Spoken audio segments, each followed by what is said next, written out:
वैदिकी अमृत ध्यान साधना प्रभात सत्संग में आप सभी साधक साधिकाओं का, उपासक उपासिकाओं का हार्दिक स्वागत है। आइए पूर्व की भांति आज के ब्रह्म मुहूर्त में, आज की ब्रह्म वेला में भी हम उन महान प्रभु पार ब्रह्म परमेश्वर सच्चिदानंद भगवान के अनंत गुणों का गान करते हुए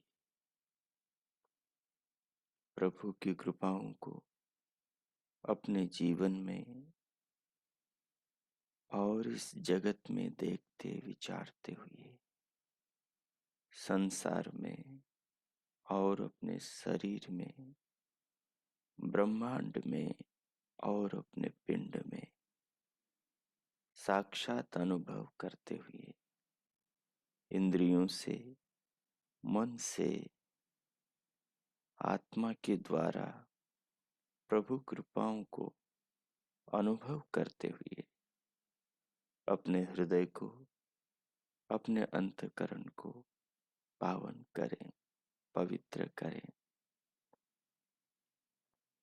और चित्त को संस्कारित करें। मनुष्य का जीवन बड़ा ही अनमोल है। मानव देह दुर्लभ है। बड़े सौभाग्य से, भगवान की कृपा से और पुण्य कर्मों से कई योनियों के अंदर पूर्वकृत पाप कर्मों को भोगने के उपरांत ये महान आत्म कल्याण का अवसर मनुष्य जीवन प्रभु से हमें प्राप्त होता है। इसे पाकर हम अपनी आत्मा का कल्याण करें, आत्म उत्थान करें, आध्यात्मिक जीवन का निर्माण करें। प्रभु हमारे अंदर बाहर सर्वत्र विराजमान हैं। सर्वत्र उनकी कृपाएं हो रही हैं। कोई भी जीवन का ऐसा क्षण नहीं, कोई भी ऐसा पल नहीं, कोई भी ऐसा क्षेत्र नहीं, कोई भी ऐसा विषय नहीं जो प्रभु कृपा से सूना हो। अपनी देह के अंदर हजारों हजारों पुर्जे हैं, हजारों हजारों अंग प्रत्यंग हैं और एक नहीं, दो नहीं, 100 नहीं, 1000 नहीं, न जाने कितनी व्यवस्थाएं देह के भीतर काम कर रही हैं। एक ही समय में अलग अलग व्यवस्थाएं काम कर रही हैं। अलग अलग यंत्र, अलग अलग अंग काम कर रहे हैं। सबके कार्य भिन्न भिन्न हैं। नेत्र दिखाते हैं, श्रोत्र सुनाते हैं, रसना स्वाद का अनुभव कराती है, तो घ्राण गंध सुगंध का, त्वचा स्पर्श का और मन इनसे जाने गए विषयों के सुख दुख का, अनुकूल प्रतिकूलता का बोध कराता है, तो बुद्धि निर्णय देती है। अहंकार ये मैंने जाना, मैंने देखा सुना इत्यादि अहम भाव देता है। तो चित्त सब स्मृतियों को, अनुभवों को, कर्मों की पड़ी हुई वासना संस्कारों में संग्रहित कर लेता है चित्त में। भगवान की कितनी व्यवस्थाएं प्रतिपल हमारी देह में हमारे जीवन को जीवंत बनाए रखने के लिए चल रही है। हमें इन पर विचार करना चाहिए, अपने मस्तिष्क पर विचार करना चाहिए। बाहर से हम जो भोजन करते हैं उससे रक्त बनता है, रस बनता है, मांस, मज्जा, अस्थि, मेद इत्यादि धातु बनते हैं, शुक्र शोणित बनता है, उससे मनुष्य का, आत्मा का शरीर बनता है। इन सब व्यवस्थाओं में निरंतर भगवान हमारी कृपा, हम पर कृपा कर रहे हैं। जीवन का ऐसा कोई क्षेत्र नहीं, शरीर का ऐसा कोई अंग नहीं, पिंड में ऐसा कोई स्थान नहीं, ब्रह्मांड में कोई ऐसी वस्तु, कोई ऐसा कण परमाणु नहीं जिसमें प्रभु न हो, जिसे प्रभु न धारण कर रहे हो, जिसे प्रभु न संचालित कर रहे हो। अतः इसलिए हमें चाहिए कि प्रभु में मन लगाकर अपनी आत्मा को उन प्रभु की भावना से भर के उनकी महान कृपाओं को, उनके प्रेम, उनकी करुणा को जीवन में अनुभव किया जाए और अनुभूतियों से बने संस्कारों से अपने चित्त को, अंतःकरण को पावन, पवित्र और संस्कारित किया जाए, ताकि ये संस्कार इस जन्म में हमारा मंगल करने वाले हो और इस जन्म के उपरांत अपनी आत्मा को उत्तम श्रेष्ठ माता पिता या परमानंद की प्राप्ति कराने वाले हो, या किसी उत्तम घर में, उत्तम माता पिता के घर में जन्म देने वाले हो और फिर इस यात्रा को, आत्म कल्याण की यात्रा को वहां प्रारंभ करने वाले हो। जिन क्षणों में हम भगवान का ध्यान करते हैं, जिन क्षणों में हम आत्मा से प्रभु का स्मरण करते हैं, उन क्षणों में जो संस्कार बनते हैं वे हमारे अंतःकरण को पावन करते हैं और हमारे चित्त को संस्कारित करते हैं।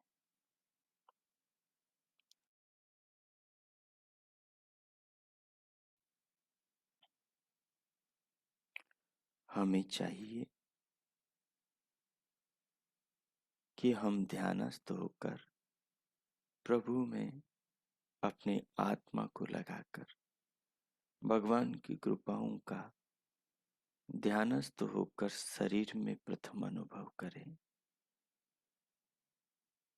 फिर चिंतन करते हुए जगत में, जीवन में, पिंड में, ब्रह्मांड में करें। सो आइए, जिस आसन पर बैठे हैं, जो भी आलती पालती लगा रखी है उसे व्यवस्थित कर लें। व्यवस्थित हैं तो सहज हो जाएं, सावधान हो जाएं, स्वयं को तैयार कर लें। कमर, पीठ और गर्दन को सीधा रखें, सहज रखें। दोनों हथेलियों को गोद में रखें, वह घुटनों पर, वह अन्य अनुकूल स्थिति में रखें। नेत्रों को बंद रखें, पलकों को सहज रखें। सिर से पांव तक पूरे शरीर में कहीं कोई खिंचाव, तनाव, बिछाव, अकड़न जकड़न न हो। पूरी देह अनुकूल हो। बाहर से भीतर आने वाले प्राण को, श्वास को, प्राण वायु को लंबी गहरी लयबद्ध करें और धीरे धीरे दोनों नथुनों से अनुभव के साथ, अनुभूति के साथ भीतर ले। श्वास को अनुभव करें। ये श्वास प्रभु प्रेम है, ये परमात्मा का प्यार, ये भगवान की करुणा जो बाहर से भीतर प्राणवायु के रूप में ऑक्सीजन के साथ आ रही है। ये हमारे जीवन का ईंधन है, हमारे प्राणों की ज्योत का तेल है। इसे बहुत सम्मान और बहुत आदर के साथ स्वीकार करें। ये हमारे जीवन को जीवंत रखती। इस प्रभु प्रेम को अनुभव करें। जिन क्षणों में आप अनुभव करें, उन क्षणों में विचार न करें, केवल अनुभव करें।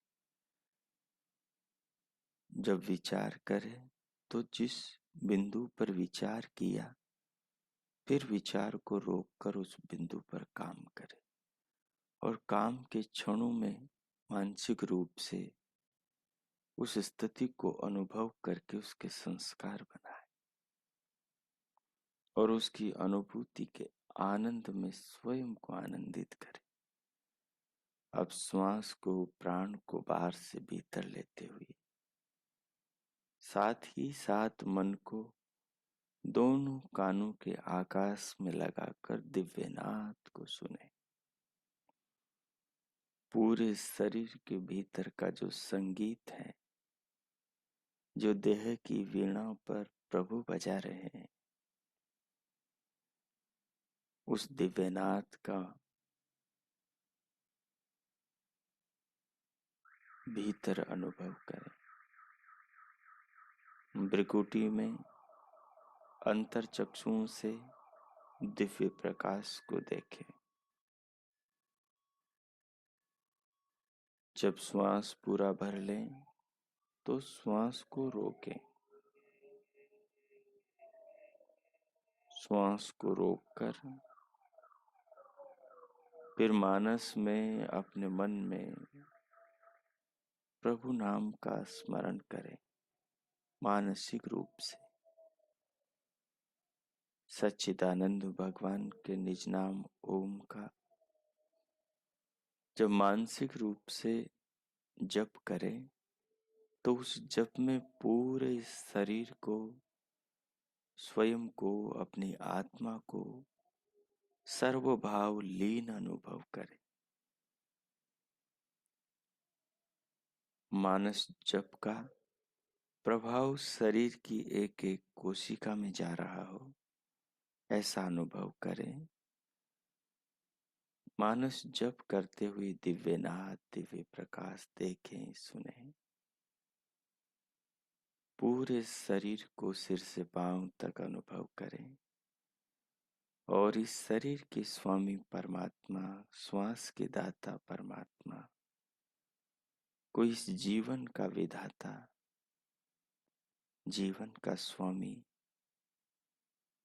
सर्वोत्तम प्रेम करने वाला, माता पिता की तरफ प्यार करने वाला अनुभव करें। उनसे मिले कृपा स्वरूप श्वास और शरीर को अनुभव करते हुए मानसिक जप करें। अब मैं मौन होता हूँ। 5 से 7 मिनट आप इस प्रयोग को करें। ओम कीजिए।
हो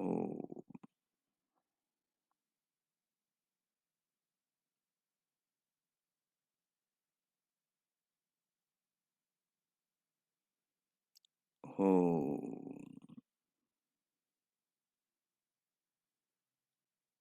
इस प्रकार उन महान प्रभु पार ब्रह्म परमेश्वर भगवान सच्चिदानंद के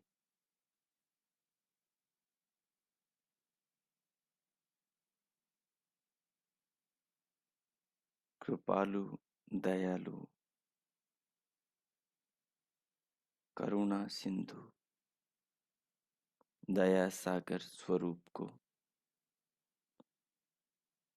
उनकी कृपाओं को, उनके स्नेह को, उनके प्रेम को शरीर के रूप में,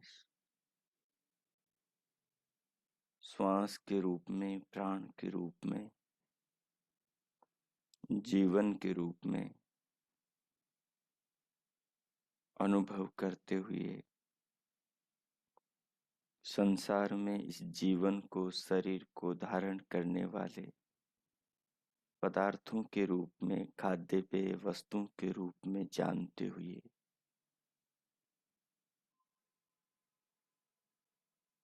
पिंड को धारण करने वाले ब्रह्मांड के बारे में विचार करते हुए और ब्रह्मांड को धारण करने वाले उसके स्वामी परमात्मा के प्रति श्रद्धा, आस्था, कृतज्ञता का भाव जगाते हुए इन सारे भावों से अपने अंतकरण को पावन और चित्त को संस्कारित करते हुए अब प्रभु का धन्यवाद करते हुए उनके प्रति अपने हृदय में आदर, सम्मान, कृतज्ञता अनुभव करते हुए कि वे ही जीवन के परम आधार हैं।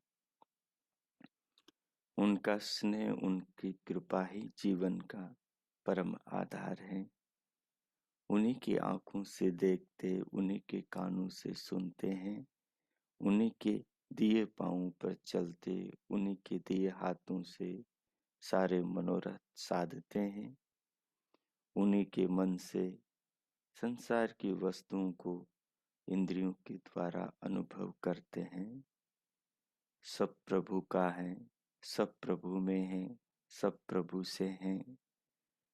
प्रभु मैं स्वयं को अनुभव करते हुए भगवान के प्रति अनंत भाव समर्पित श्रद्धावान स्वयं को जानते अनुभव करते हुए अब प्रभु धन्यवाद के साथ भीतर से बाहर आए, दोनों हथेलियों का परस्पर घर्षण करें, पूरे मुखमंडल का स्पर्श करें और फिर इस भाव के साथ उंगलियों से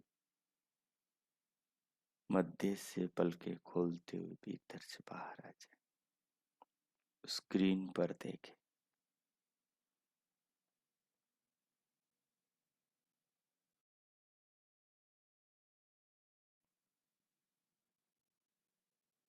ओ, जैसा कि पीछे से हम क्रमशः महर्षि श्वेताश्वतर मुनि के श्वेताश्वतर उपनिषद के ज्ञानामृत का निरंतर पान करते चले आ रहे हैं। इसके ज्ञानामृत से अपने अंतकरण को पावन, हृदय को निर्मल और आत्मा को अपने पूर्वजों और परमात्मा के प्रति आस्थावान बनाते चले आ रहे हैं। ब्रह्मांड में फैले जो तत्व हैं, जो ईश निर्मित हैं, परमात्मा की ब्रह्म चक्र के चलाने में जो स्थिति है, ब्रह्म चक्र के अंतर्गत आने वाले घटक जो पदार्थ हैं, उन सब को हम निरंतर जानते समझते चले आ रहे हैं। श्वेताश्वतर उपनिषद का प्रमुख विषय आत्मा, परमात्मा और प्रकृति, इन तीनों तत्वों की व्यवहारिक व्याख्या करके साधक को साधना के मार्ग पर प्रवृत्त करना है कि वो पिंड से ब्रह्मांड को जाने, शरीर से संसार को जाने और आत्मा से परमात्मा को जान करके देह के वियोग के बाद परमानंद को प्राप्त करें। वो मरण धर्मा शरीर से ऊपर उठकर अमृत आत्मा में आनंद की अनुभूति करें। सो आइए, आज से हमारा एक नया बिंदु प्रारंभ हो रहा है। चौथे श्लोक के अंतर्गत 2-3 बार श्लोक का गान करेंगे। तदुपरांत आज 2 नए बिंदुओं पर विचार करेंगे।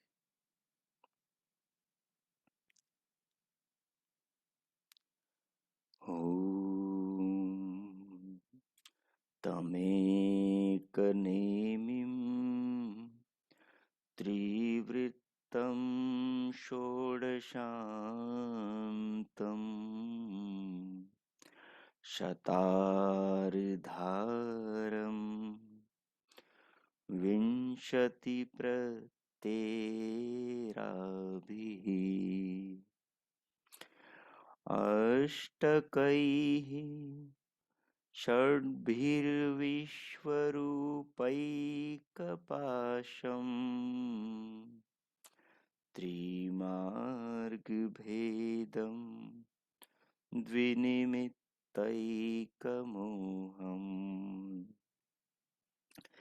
तमेकनेमिं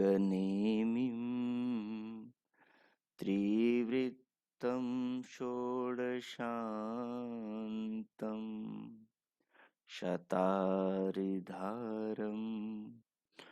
विंशतिप्रतेराभिः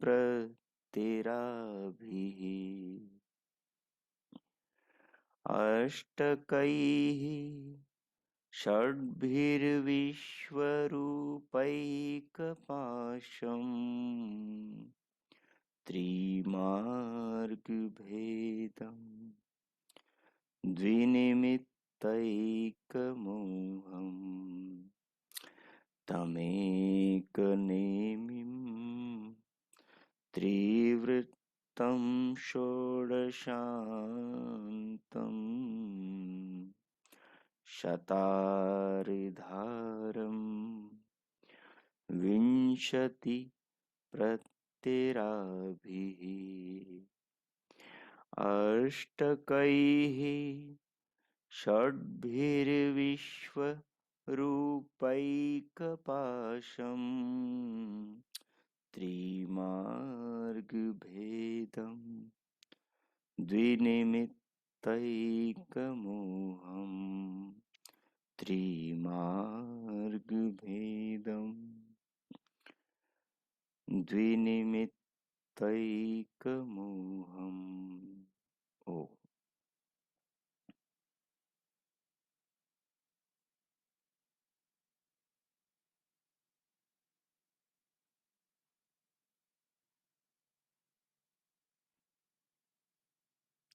सो देखिए, अब आगे पीछे हमने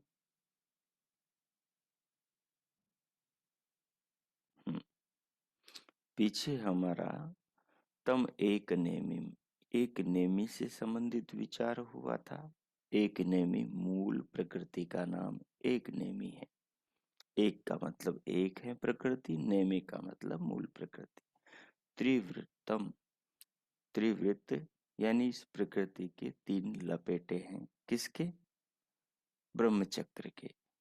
ब्रह्मचक्र को समझाने के लिए प्रतीक किसको चुना? बैलगाड़ी के पहिए को। तो जो पहिया है उसके ऊपर जो एक लोहे की पट्टी चढ़ी रहती है उसको नेमी बोलते हैं। और उस वो जो 3 पट्टियां होती हैं या उनमें 3 धातु होते हैं, तो उसी को यहाँ पर त्रिवृत्त बोला है। त्रिवृत्त का मतलब 3 लपेटे। और वो किसके हैं? ये जो प्रकृति है इसके 3 तत्वों के, सत्वगुण, रजोगुण और तमोगुण के। षोडशांतम, षोडश यानी 16 अंतक है, जिसके बारे में हमने पीछे पढ़ा था, जिसमें 11 इंद्रियां हैं, मन है, कहीं पर 5 भूत तो कहीं पर 5 प्राण है, और मन से पूरे अंतकरण को ग्रहण किया गया है। आगे शतार्धारम, यहाँ आ की मात्रा लगा लेंगे अपनी अपनी पुस्तक में, तो शत अर्ध अरम हो जाएगा, यानी 100 के आधे। कितने हो गए? 50। क्या हो गए? अरे हो गए। अरे यानी जैसे साइकिल के, बाइक के स्पोक होते हैं, इस प्रकार बैलगाड़ी के पहिए में अरे होते हैं। विंशति, विंशति प्रत्यय अराभि, प्रति अराभि। अब कह रहे हैं, हमने 50 अरों को पीछे पढ़ा, अब छोटे छोटे विंशति 20 और भी अरे होते हैं, उनको आगे बताएंगे कि वो 20 अरे क्या होते हैं। और आगे कहा अष्टकई ही षड्भिर विश्वरूपैक पाश। आगे अष्टक आ गए और फिर षड भी आ गए, षड आ गए, 16 आ गए, 6 आ गए। तो इनको आगे हम क्रमशः पढ़ते जाएंगे। पहले विंशति अरों को, 20 अरों को पढ़ते हैं, 50 के बाद में उन्हें समझते हैं। सो आई पृष्ठ संख्या 36। ब्रह्म चक्र के 20 उप अरे, छोटे अरे, निकट वाले अरे, वो क्या है? तो कह रहे हैं किसी साधारण पहिए में मुख्य अरों की सहायता के लिए जो पच्चरे लगाई जाती है। पच्चरे का मतलब जो सहयोगी टुकड़े लगाए जाते हैं, उनको ही यहाँ पर अरे कहा गया है, उप अरे कहा गया है, छोटे अरे कहा गया है, जिनकी संख्या 20 है। अब ये जो 20 अरे हैं, इनसे अलग अलग आचार्यों ने क्या क्या लिया है, तो यहाँ पर बता रहे हैं। 5 ज्ञानेंद्रियां, 5 कर्म इंद्रियां, 5 तन मात्राएं, ये 15 हो गए। अर्थात 5 ज्ञानेंद्रियों के 5 विषय। कौन? 5 तन मात्राएं। 5 ज्ञानेंद्रियों के 5 विषय। सबसे सूक्ष्म जो ज्ञानेंद्रिय है, जिसका विषय सबसे सूक्ष्म है, वो है आकाश। आकाश भूत का जो शब्द विषय है, वो विषय श्रोत्र इंद्रिय का है। वो भूत सबसे सूक्ष्म है, उसका विषय भी सूक्ष्म है, क्योंकि वो दिखाई नहीं देता, केवल सुनाई देता है। उसके बाद में वायु भूत। वायु भूत का सूक्ष्म भूत है स्पर्श, और स्पर्श विषय है ज्ञानेंद्रिय, त्वक इंद्रिय का। उसके बाद रूप। रूप जो तन्मात्रा है, ये तन्मात्रा का भूत स्थूल भूत है इसका अग्नि तत्व। अग्नि तत्व की तन्मात्रा, उसका कारण है रूप तत्व। और रूप जो विषय है, वो ग्रहण होता है ज्ञानेंद्रिय चक्षु से। अब और आगे आएंगे। उसके बाद और स्थूल है, वो है जल तत्व। जो जल तत्व है, जल भूत का सूक्ष्म भूत, उसकी तन्मात्रा है रस। और जो रस तन मात्रा है ये विषय है ज्ञानेन्द्रिय रसना का। और उसके आगे आएंगे तो गंध तन मात्रा। तो गंध जो विषय है, ये गंध तन मात्रा जो विषय है, इसका स्थूल रूप है पृथ्वी, और पृथ्वी का जो कारण है वो गंध तन मात्रा है, गंधभूत सूक्ष्म भूत है। और ये गंधभूत जिसका विषय बनता है वो ज्ञानेन्द्रिय घ्राण है, घ्राण ज्ञानेन्द्रिय।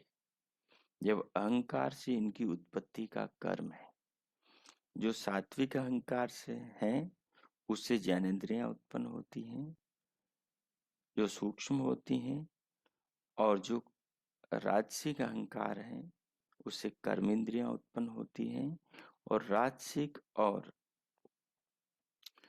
और सात्विक अहंकार से मनस्तत्व उत्पन्न होता है, जो ज्ञानेंद्रियों को भी जानता है, कर्मेंद्रियों को भी जानता है, जो दोनों के साथ में जुड़ के सारे विषयों में विचरण करता है, सबको, आत्मा को चित्त के द्वारा तदाकार करके विषयों को जनाता है। ठीक है, तो इस प्रकार से। और फिर अहंकार से अंतिम में 5 तन मात्राएं उत्पन्न होती हैं, जो अहंकार जो तामसिक अहंकार का विकार है।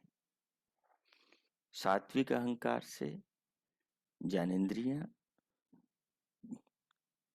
राजसिक अहंकार से कर्मेंद्रियां, सात्विक और राजसिक अहंकार से मिलकर मनस्तत्व, और तामसिक अहंकार से पंच तन मात्राएं उत्पन्न होती है। पंच तन मात्राओं से फिर पंच स्थूल भूत उत्पन्न होते हैं।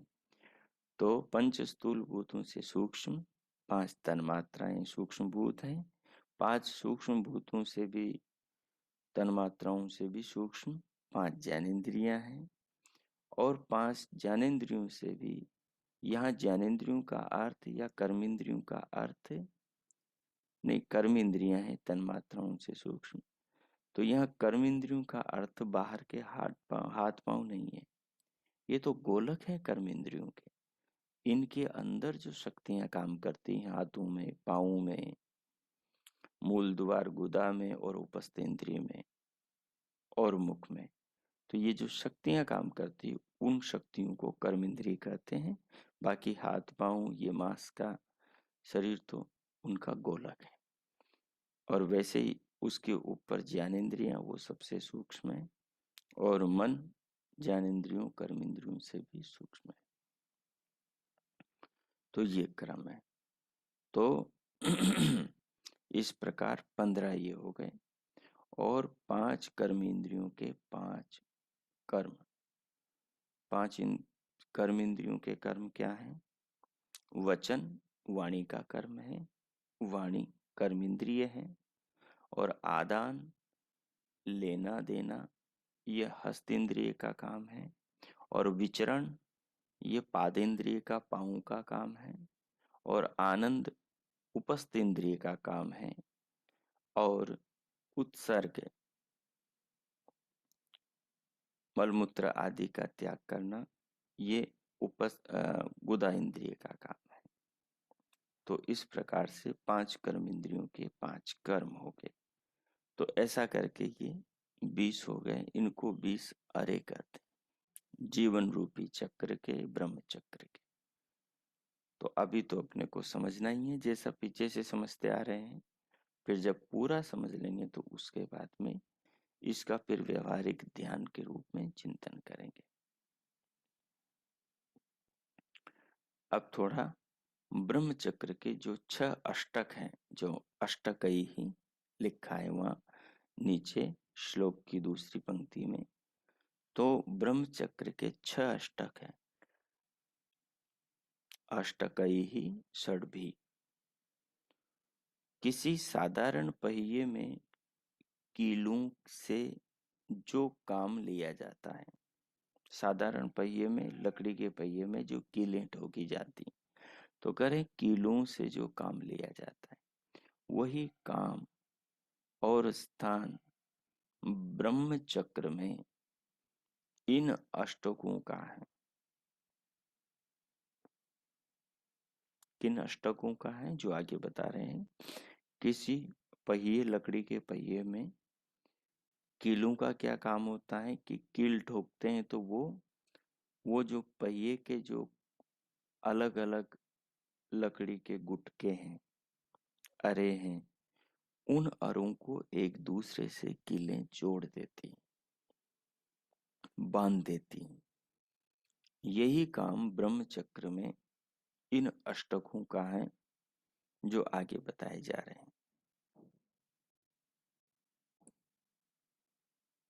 देखिए, अष्टकों की गणना तो 6 से अधिक है। विद्वान अपनी रुचि के अनुसार कोई से 6 अष्टक गिन सकते हैं। तो आपको किसका चिंतन करना है उसके हिसाब से 6 अष्टक आप चुन सकते हैं। लेकिन यहाँ इन्होंने बताया है, उस पर ध्यान देंगे। प्रकृति अष्टक, एक प्रकृति अष्टक है, यानी प्रकृति के अंदर 8 तत्व। तो कौन से हैं?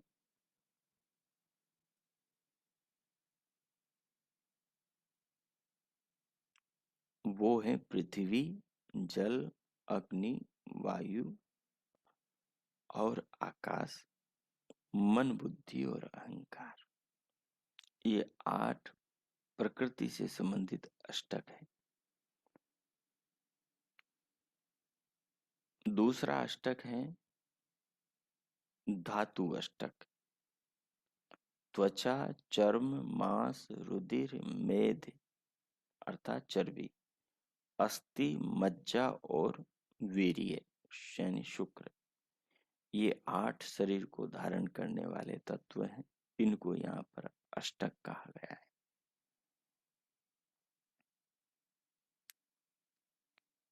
और तीसरा अष्टक है सिद्धि, यानी 8 सिद्धियां। अष्टक या ऐश्वर्य अष्टक अणिमा, महिमा, लघिमा, गरिमा, प्राप्ति, प्राकाम्य, ईशत्व और वशित्व। ये 8 सिद्धियां हो गई। एक दूसरा सिद्धि अष्टक इस प्रकार से है, उसको हम आज नहीं करेंगे। 37वें पृष्ठ पर ही आज इस पाठ को विराम देंगे। अब आपको 2 मिनट आत्मचिंतन करना है और प्रभु का धन्यवाद देना है। प्रभु को आज के ज्ञान के लिए, जीवन के लिए, प्राणों के लिए, शरीर के लिए, स्वास्थ्य के लिए और इस संसार के लिए प्रभु का धन्यवाद करेंगे। प्रभु का धन्यवाद करते हुए फिर भीतर से बाहर आएंगे। 2 मिनट में मौन होता हूँ। आप आत्मचिंतन करेंगे इस विषय पर और फिर परमात्मा का धन्यवाद करें। ओ कीजिए।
हो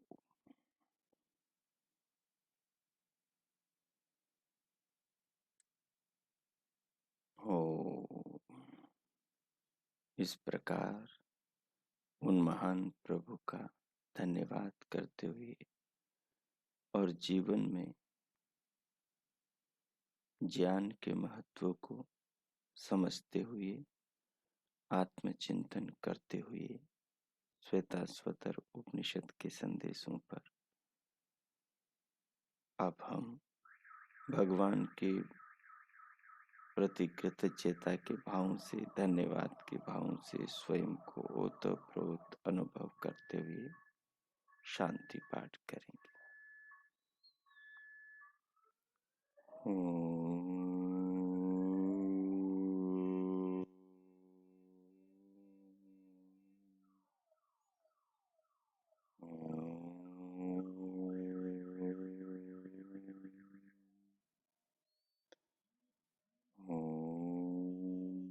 शांति शांति शांति। ओ